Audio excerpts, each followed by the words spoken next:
As I'm sure most of you are aware of by now, it was announced this past Thursday that we had a massive, massive loss in the manga and anime communities, as well as just the pop culture world as a whole. Of course, the author of Dragon Ball and many other series, Akira Toriyama, sadly passed away. And as I've seen just so much love and support for Akira Toriyama in this past day that it's been since his passing was announced, I decided I wanted to get in front of the camera and just talk about my own personal experience with Akira Toriyama's work and how he's really impacted my life. And I'd ask if you want to take the time to leave a comment below saying how you were first introduced to Akira Toriyama, whether it be Dragon Ball, some video game, or your favorite thing that he's done, some favorite memory with his work. I'd really love to read those in the comments. Now, in my personal case, I'm sure a lot of you guys as well, the first experience I had with Akira Toriyama was Dragon Ball. Now, I was born in 2001, so I was too young to be alive when,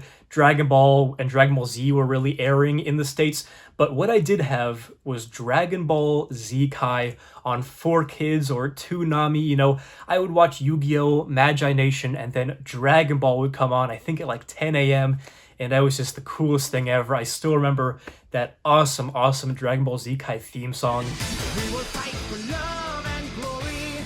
We will live to tell the story. My second experience with Dragon Ball was when I was a kid and I would go to the library and they had a brand new manga section. I remember they had manga and video games and I was like, the library is officially the coolest place ever. And the first thing I checked out, I remember, was the Dragon Ball Z manga volumes, these older Viz graphic novels. I remember they were just like this.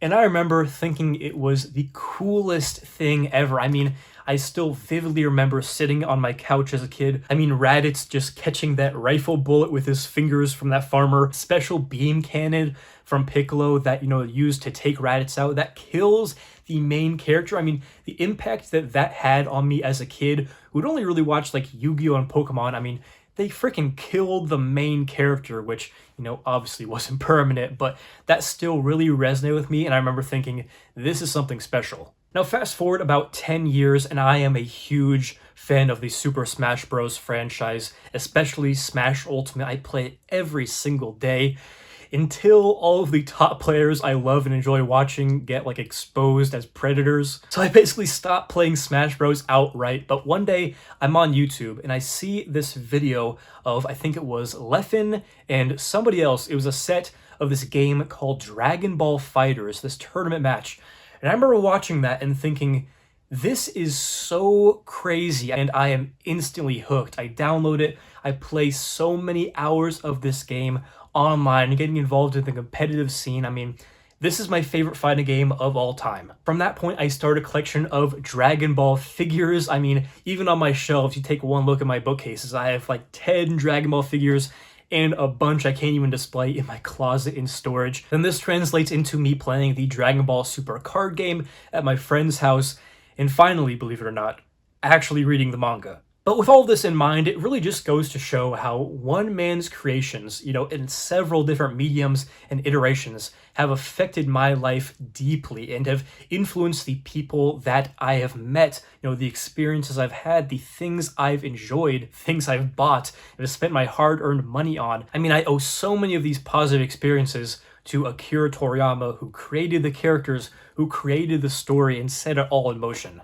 I think what I enjoy the most about Akira Toriyama's manga is the simple nature of it and just the adventure and creativity that oozes out of everything he has made. When you look at the world and the characters of Dragon Ball, Sandland, Jacko the Galactic Patrolman, Dragon Quest, Toriyama was obviously a very creative person. I feel like that creativity inspired not only children, but adults as well to just continue to have that childlike fascination with your imagination and just creating things. And when you take a look at the characters he created, I mean, they're simple, but they are so effective. You can see yourself in his characters. And that's a huge reason as to why Dragon Ball is such a worldwide phenomenon adapted by so many cultures, communities, races, genders.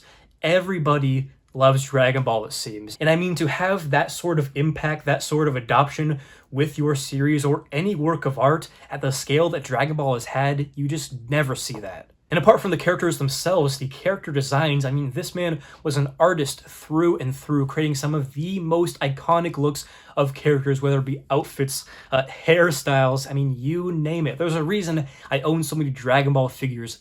They look so sick, as well as the artwork he did for video games like Chrono Trigger, the Dragon Quest games. When I think about manga creators that have left the biggest impact and influenced the most amount of manga and anime in our current landscape, I think of Tezuka and I think of Toriyama, and that is pretty good company. I mean, you take out these two, nothing looks the same as it does nowadays. I mean, the tropes, the themes, the character designs, without Tezuka and Toriyama, you don't have 90% of modern shonen, and I think that his influence and his fingerprints with what he created will continue on for as long as anime exists. So obviously the loss of Akira Toriyama has been a massive one that has left holes in all of our hearts, really. But though I think that the impact of his passing is great, I think that the impact of what he's done, what he's accomplished, and what he's given us is what will prevail, will have the bigger impact,